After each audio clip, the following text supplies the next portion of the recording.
10, 9, 8, 7, 6, 5, 4, 3, 2, 1.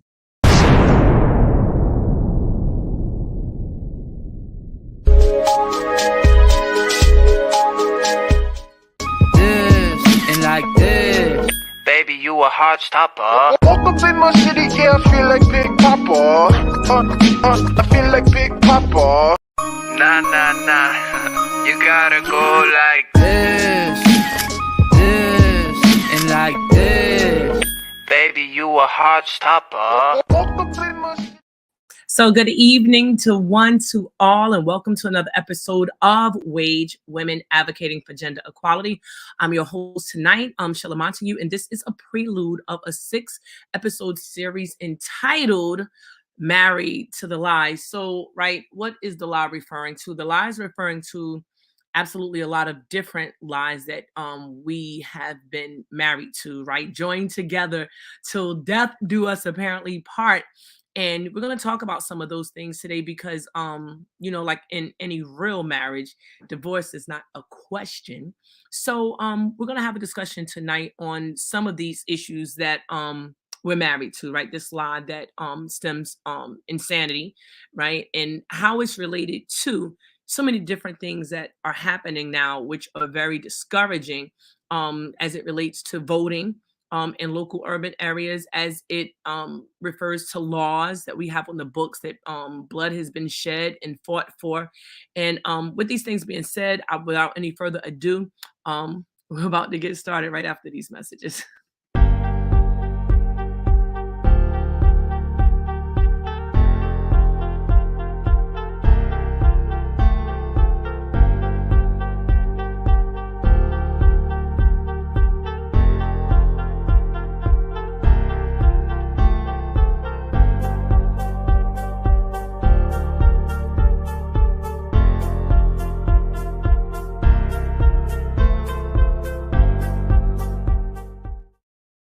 Okay, so great. Welcome back. I want to start off tonight's show Married to the Lie, and this is the prelude. This is the actual before we get to the actual marriage, right? And I want to start off with a segment that was aired recently by Candace Owens, and I guess I'm going to just show that now. We're going to go from there. Hold on, you guys, just stay with me. Let's see.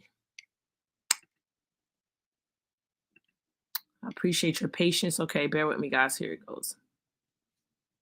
They're launching a $53 million program to give prepaid debit cards to migrants to spend at bodegas, because what happened was the city was providing migrants meals, and the migrants were like, we don't like these meals. So the city said, okay, you don't like what we're giving you? Okay, so we will just give you prepaid debit cards and you can decide what you want to eat.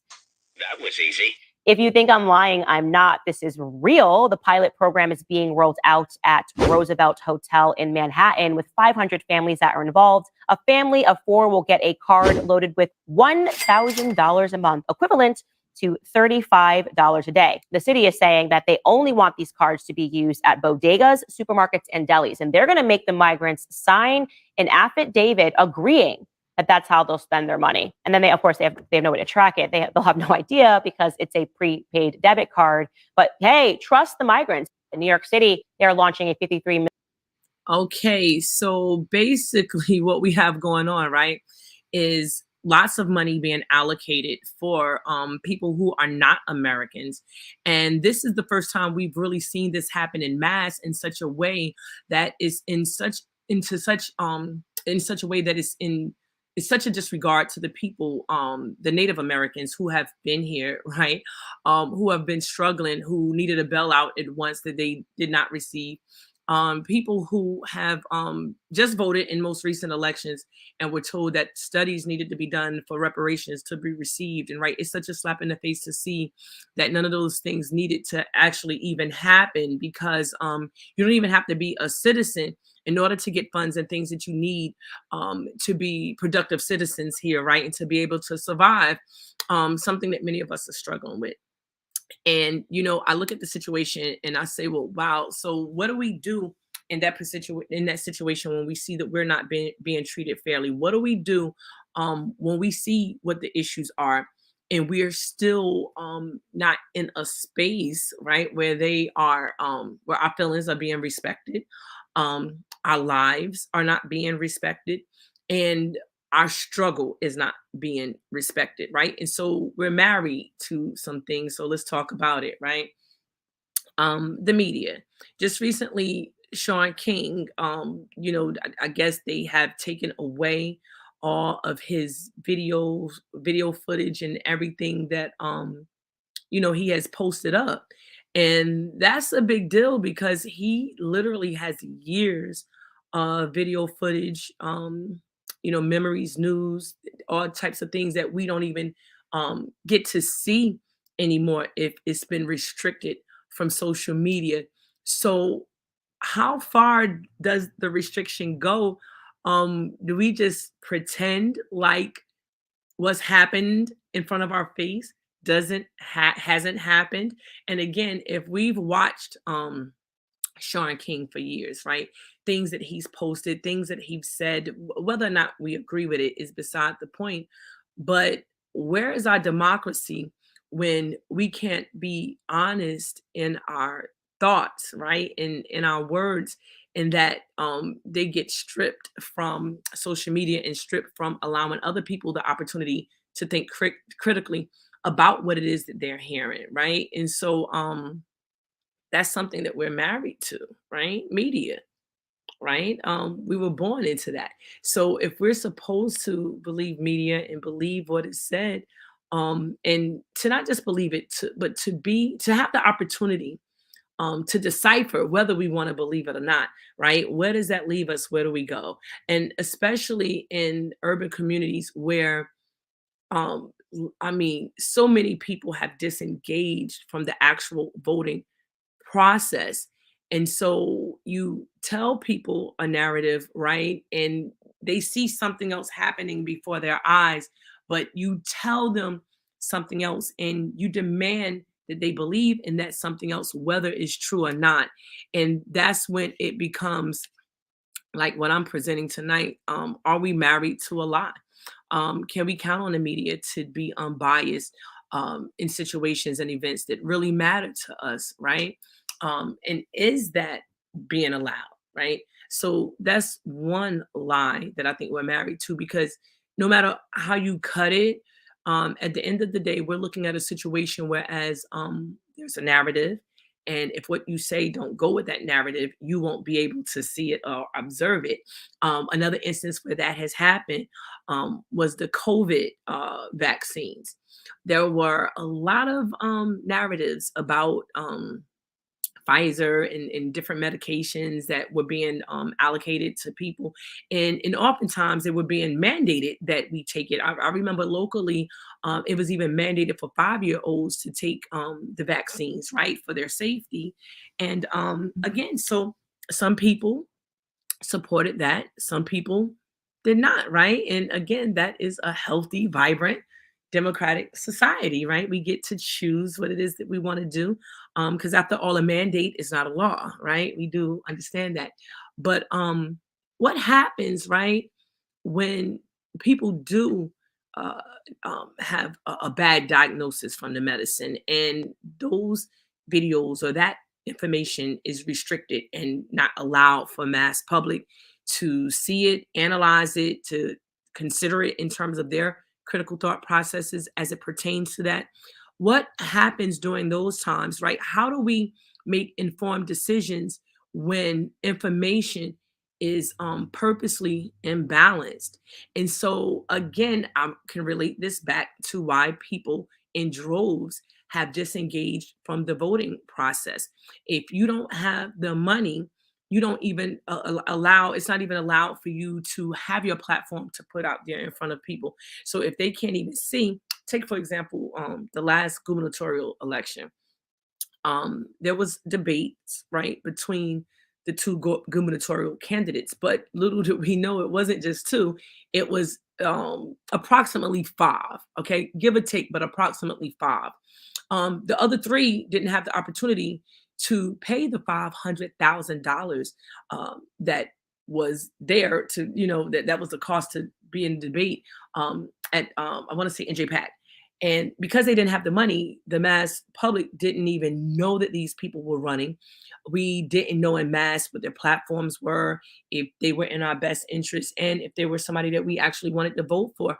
And so when you see things like that, things being dictated over, money dictating elections, right? And this is nothing new. We know that this happens, but how does that become a detriment? How does that erode the very fiber of what it is that we have enjoyed in this company, right? The democracy, the freedom of speech, um, the opportunity to have multiple forms of information, multiple sources to look at, to analyze, right? To examine, to be able, again, like I said, to make an informed decision is extremely impactful, right? And so we look for laws to govern where it is that we live, right? We look for laws to govern for what is right. Even after Jim Crow laws, which we knew were unjust, thankfully, we're not dealing with that anymore. But to not ever forget, and especially during Black History Month, that Jim Crow was a law. Separation, and I want to say separate but equal, was a law. And now it's not, because people were able to lift their voices, right? People were able to present their arguments, and they were able to be heard. So change was able to be had. How do people expect change to happen? How can people see hope on the horizon if their voice pertaining to a different perspective that's being presented is not even heard? It's not even respected. And that's what we see, right? We see laws on the book, or laws on the book not being upheld, right? And I want to slow down on that, because I want people to really absorb what that means when people, our ancestors and many others, have fought to have actual laws on the books that are not being upheld. And this is not the show to even get into Black codes right now, right? Because those are also on the books and have never been restricted or taken away. But the laws that we have that's supposed to govern fairness, right? We know that we live in that racism exists, that racism is real. So we don't expect to change people's thoughts, right? We would like to in a perfect world, but we do expect to have laws that keep us safe from people who decide that they don't like other people simply because of the color of their skin. And so when we see hate crime laws come into effect for others, right? And again, that are not native to this land that we've shed blood and fought for. Again, this is all repetitive, right? We see and we feel the injustice, and where does that pain go if you can't even voice it? At one time, people would rally, and people were against that. There were a lot of people that said, rallying doesn't change anything, you shouldn't rally. But peaceful protest still afforded the opportunity to many, right? Not to all, to vent, to have their voice be heard, to congregate together, to come together as one, to stand up publicly for what it is that they believe in. And so when you take these things away, right, where do people go to get the justice that they so desperately crave and that they need, right? Because people need to breathe, right? People need the proverbial and the physical foot off their neck, literally. And how do we attain that, right?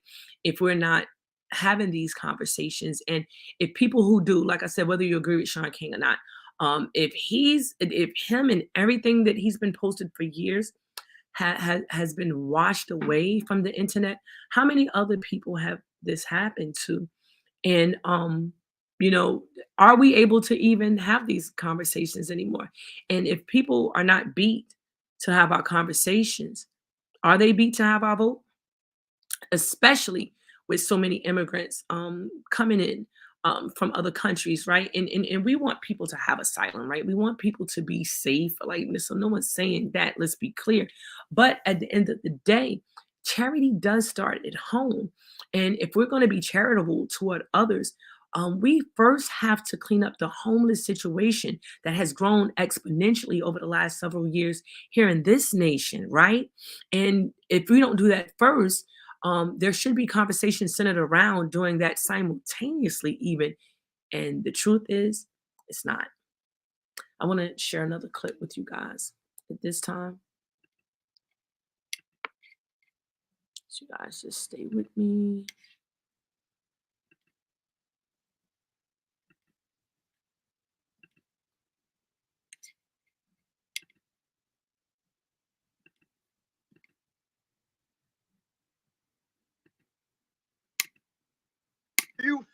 I can't even $100 billion for war. What else could we do with $100 billion? Let's take a look.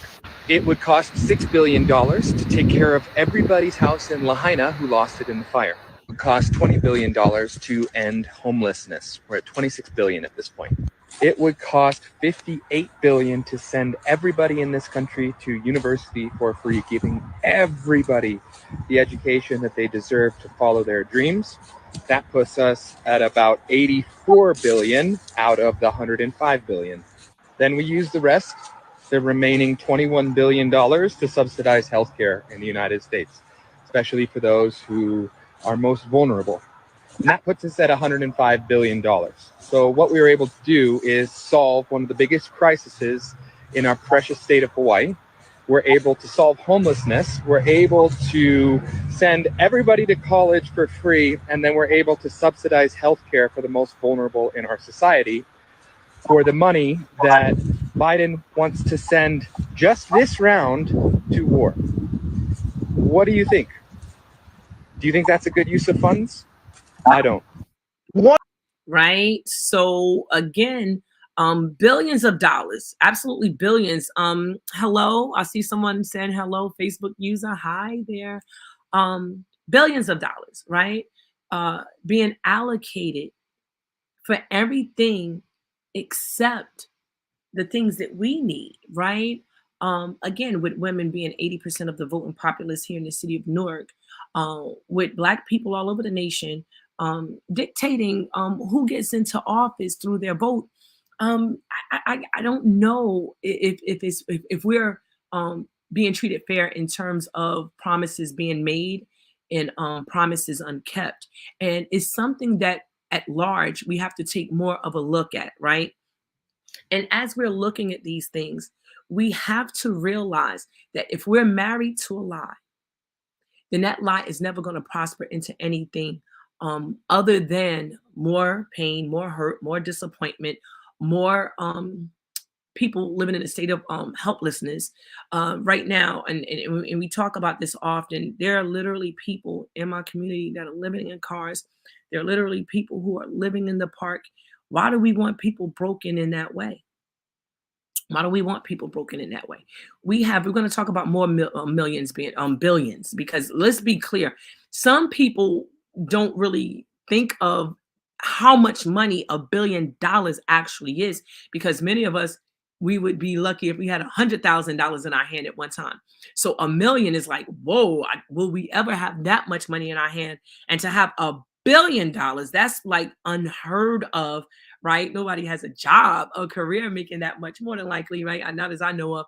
But over $1 billion fund our local school system, $1.3 billion. And every single time we have people in the community who actually take the chance to run for public office, to run to be on the school board, people who have education, who have the know-how, who have the expertise, who are able to read contracts, right? And especially ones that belong to current superintendents, right? We have people who can navigate our educational community to make sure that it's fair and it's just, to make sure that teachers aren't being run out on a rail because of petty grievances, right? And so when that doesn't happen, who is the greatest impact upon, right? Who are the people who suffer the most? The children who are simply children for a very short period of time. So as they make their way into society to becoming adults, They find themselves in situations where they can't even afford working at a regular job to pay rent for themselves. So many of them are trapped into the house with their parents. Many are so depressed, right? And that's another thing. I've never seen a bigger group of depressed people in my life. And this is something that doesn't have to be. This is something that can be changed overnight. If this country could accommodate over 3.5 million migrants in the last 2 years, just like you heard the gentleman talking about, what could be done with this money? 100 billion, not 100 million, $100 billion. There's no way, and I say this often, that over $1 billion is being put into our local school system and the kids can't read or write. How do you explain that? But what's even more incredible, right? How do we explain that every single time for 3 years in a row, the people in the community don't win, right? But the higher ups win every single time consecutively for years in a row. Right now, we have two people running for school board. We have Muta Alameen, who is a community advocate here. Many of us know him. And we also have Shay Carter. And these two are both dads, both really great people. People love and care about them. They're real community advocates, right? To just say the very least. And these two dads should have more than an opportunity to attain some seats, have the choice to make a difference, right? Especially for our young boys in our community to be able to see that, right? People who are not so politically inclined, just people who have gotten into politics because they desire to see change, and instead of being argumentative about it, they're trying to do something about it by putting themselves out there, right? Trying to fight for a right and just educational system, one that serves our students, one that decreases our students, right, from being non-readers, right? I mean, come on, this is not rocket science here. The thing that needs to just happen, twofold, right? Level books and phonics. This is not hard, right? So we have Brown versus Board, right? We have all of this, again, legislation. Is it a lie? And is it one that we're married to? When we see everybody get on a school board in our community, but it's never the people in our community who are acting in the best interest of the community, right? Because let's face it, they don't even debate. They sit on many of these dioceses all over the nation, right? I'm not even just picking on Newark. Um, and they commend each other. I posted a parent up recently, talking about the same thing. They commend each other. You're doing a great job. They back and forth. That's not why people come out from their homes to catch buses or walk in really dimly lit streets to advocate for their children, to hear what a great job you're doing when they're reading in the newspaper that 4 out of 5 students aren't reading. We're married to a lie. Somebody's lying. Somebody's lying. And it starts by, first, to solve this problem, it starts first by acknowledging that there is one and that we're married to it, right? And by married, I'm using that, right? We're joined together. We're joined together. Do you realize how insane that is? Now, I want to bring something else to your attention too, right? And it's because so many people are depressed. When people are depressed, they act in different ways. So we have people that are downtown at council meetings, and they're venting. They're raising legitimate points, and their points are falling on deaf ears. How depressing is that? How do you feel going to sleep at night, as a mayor, right? As council people, understanding that? Or do politicians even understand that anymore? Have they lived a good life so long that they no longer even associate with those people who are struggling?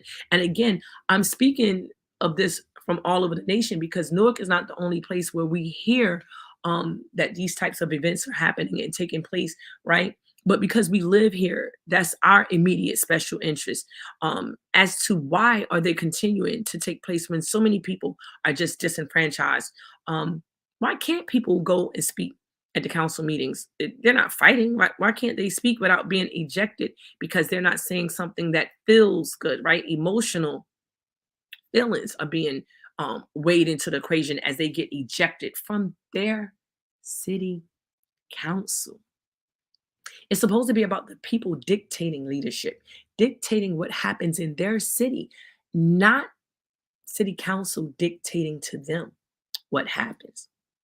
Recently, there was a recall set into place, and two things were uncovered. Number one, it was very challenging, if even possible, to get the number of signatures that needed to actually be on a recall.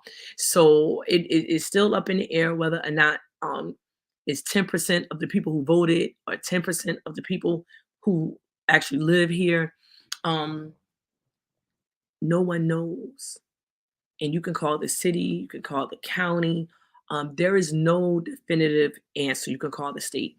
Those things have been done by numerous people. There has been no definitive answers. Another question pertaining to the recall without a definitive answer. Um, Absolutely no one can tell you whether or not the signatures can be electronic, whether or not the petition can be electronically signed by individuals who live here in the city of Newark. That is incredible. And so if we live in a dictatorship, say that. But don't leave us married to the lie. I want to talk about something else. Something else I wanted to bring up to you guys.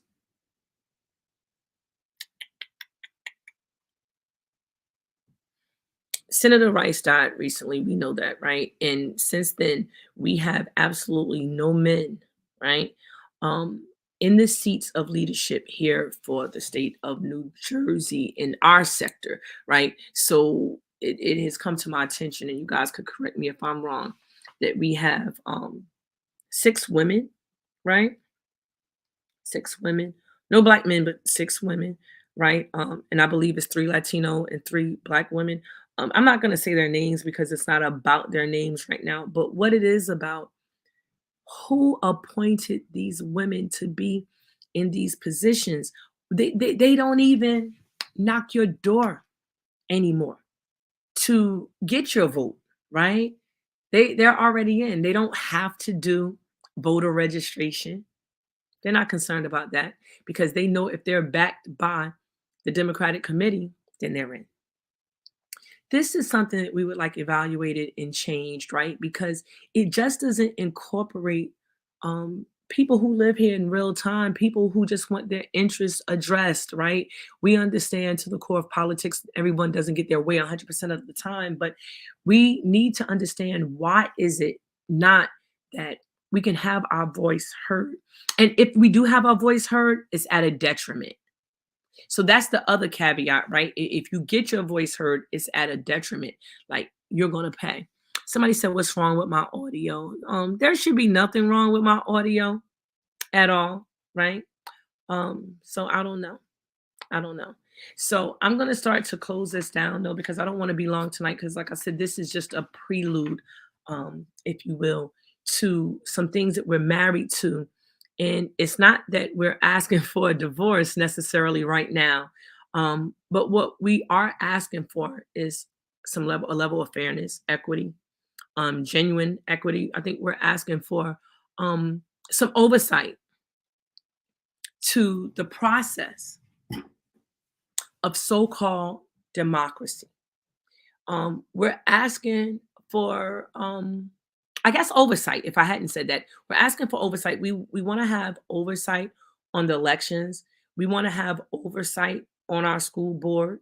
We want to have people engaged on our school board dais as well as our city council dais. We want to have them engaged in healthy debate, because everybody in every ward don't agree 24/7. We don't always want the same things, right?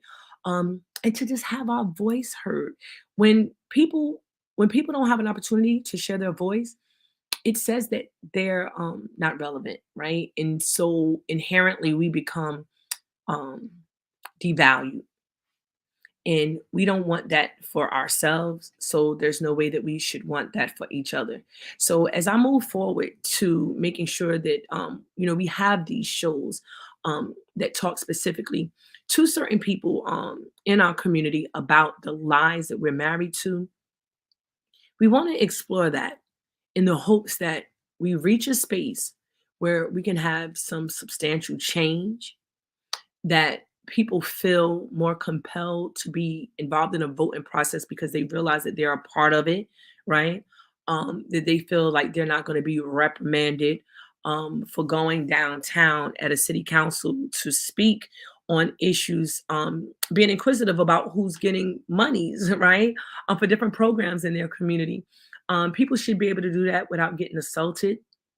And to add insult to insult, right? Y'all know people usually say insult to injury, but to add insult on top of insult, to see people physically assault people who come down there for those reasons, and to be upheld to um getting promotions and even running for office in other cities, right? So those are some things that need to be evaluated. Those are some events that I think that all stakeholders need to understand. People are watching and paying attention.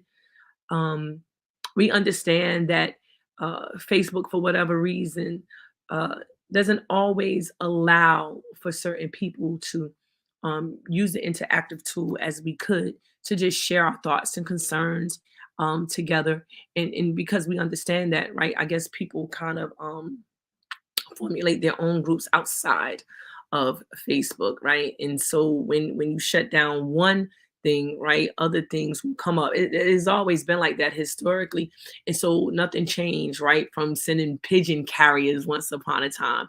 And so in realizing that, right, we realize that democracy is not a bad thing. Democracy gives value to voices that may not have $1 billion to control their school districts, right? Voices that may not have the power to dictate who sits on prison boards and what kind of decisions go forward, right? Voices that may not have the power to stop nepotism, right?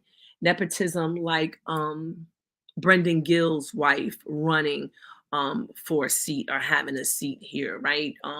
Nepotism that may not be able to, challenge somebody like the mayor, the governor's wife running for a seat, right?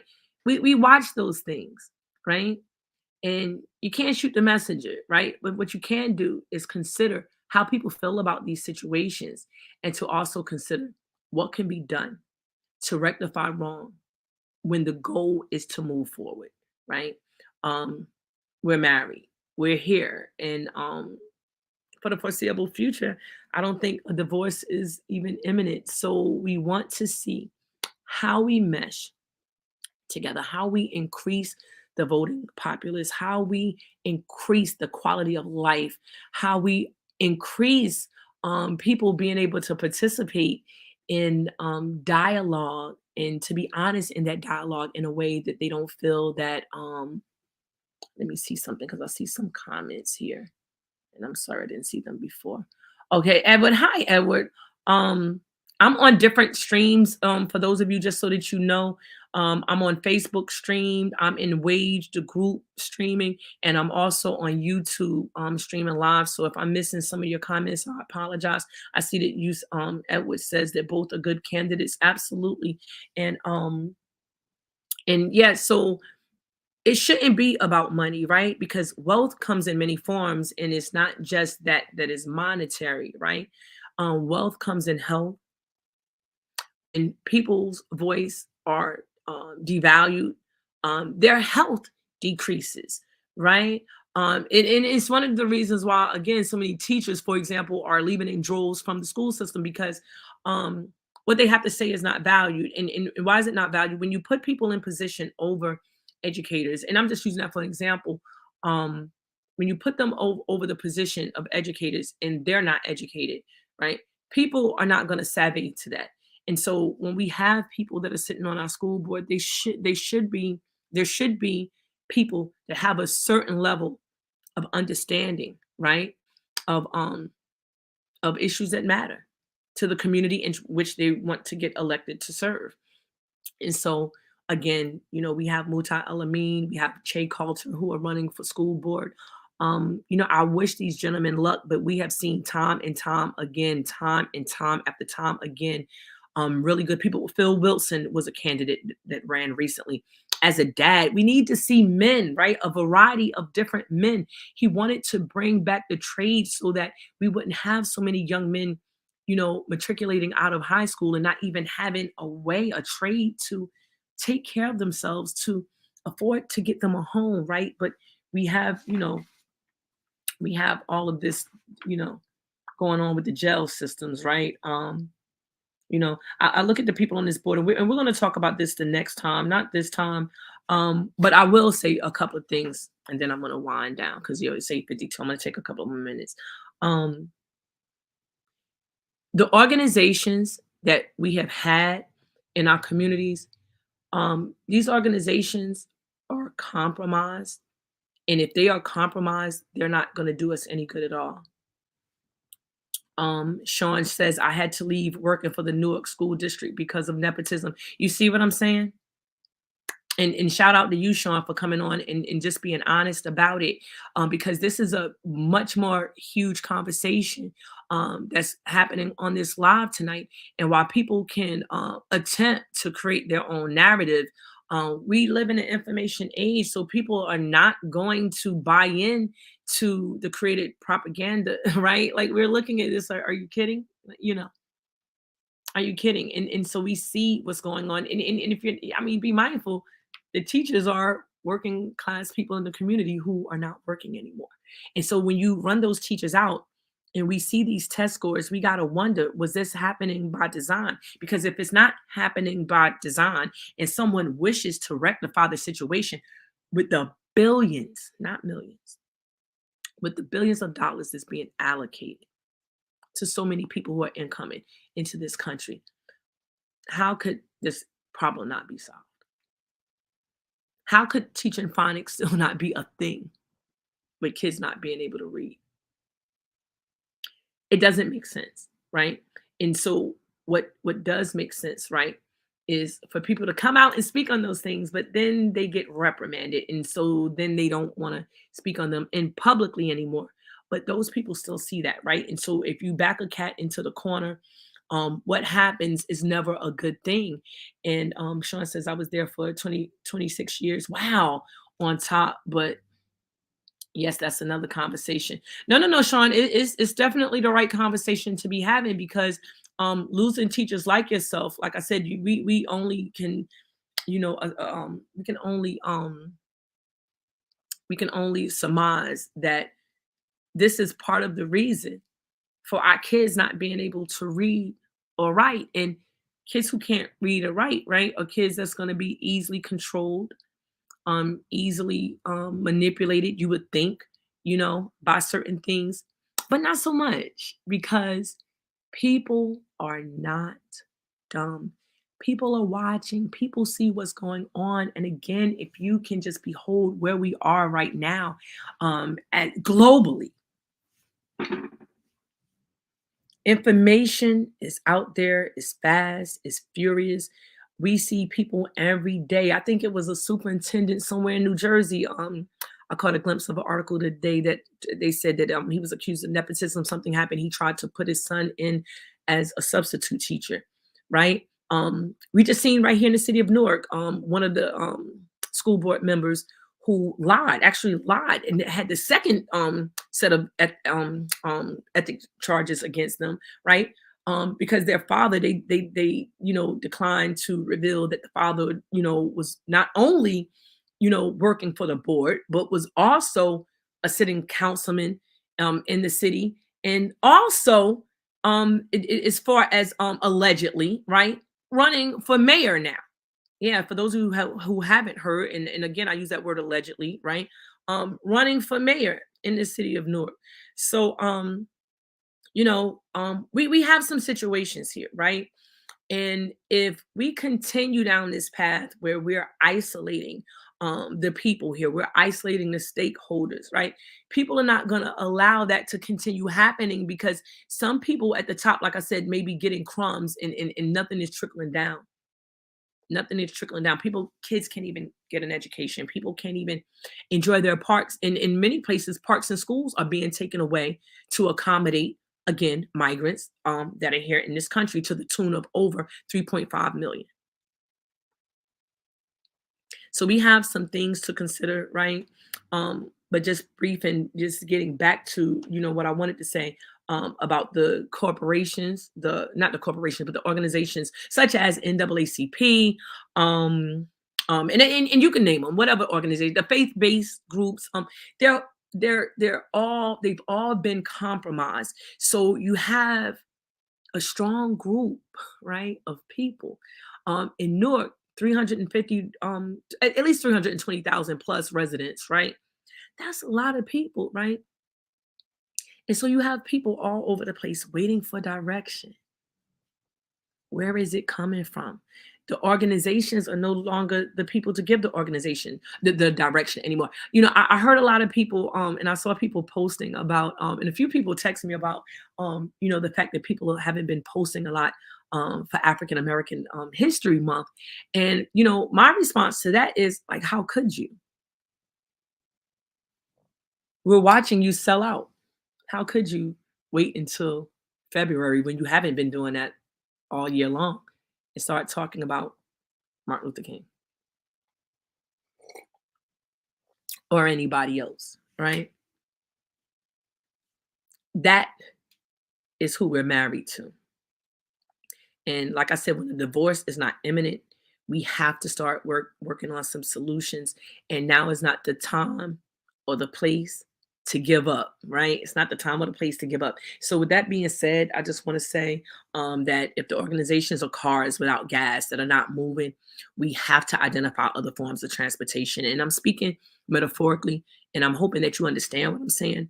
But we really have to establish other vehicles of movement that does not involve politics. And that's the bottom line. Nobody's going to be able to continue, just voting for people because they're there. And people literally can't live. I really don't know. I talk to a ton of people daily, right? Really good people, hardworking people, great people. Most of those people, 9 out of 10, are depressed. Most of those people, 9 out of 10, are depressed. This is something that we could change. This is something that we should change. And like I said, I would just encourage you not to give up. I talk to people who are in tears. I talk to people who feel like ending it all. Like this is the state of the marriage that we're in. So we have to learn a new marriage, right? We have to learn how to be married to the truth, even if it hurts. We have to learn how to move forward in this this godforsaken relationship, right? And that starts with identifying what are the real things that are going on. What are the real issues that we're dealing with that we don't know about? See, we talk about what we see on the surface, and we need to have more conversation that dives more in depth about where we truly are, and to just explore what we need to do in moving forward. And like I said, I don't see that these movements have anything to do with politics. I don't. People are not voting, and they're not voting for a reason. They're not voting for a reason. Why would people keep voting if they're getting the short end of the stick?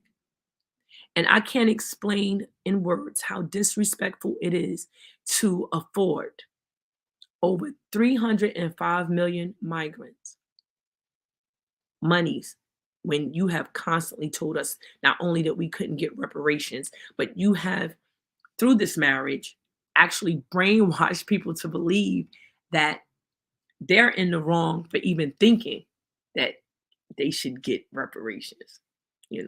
Small segment, but true. And so again, married to the lie that the government is going to protect us. Is it the truth or the lie? I call cat, right? But forget what I have to say. We're going to listen to some very skilled, some very well-versed individuals in the next coming weeks, right? It's going to really set us straight on where we are and where we want to go and where we need to be as we move forward.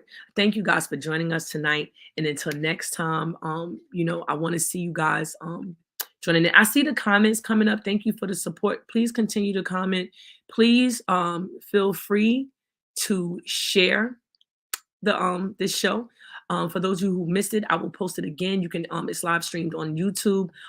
Subscribe to the channel, and if I do stop airing if I do see that it's a problem with the audio on Facebook, and I know that there's no reason for that, I'll just continue, on YouTube, and you'll get notifications when these shows go up. Because even though the show is slated to be on Wednesday, if I feel that somebody's story is really important and it needs to be aired on, and even though I can do pre-recordings that need to be aired on a different night, I'll do that because it's important to have the opportunity for interactive live communication.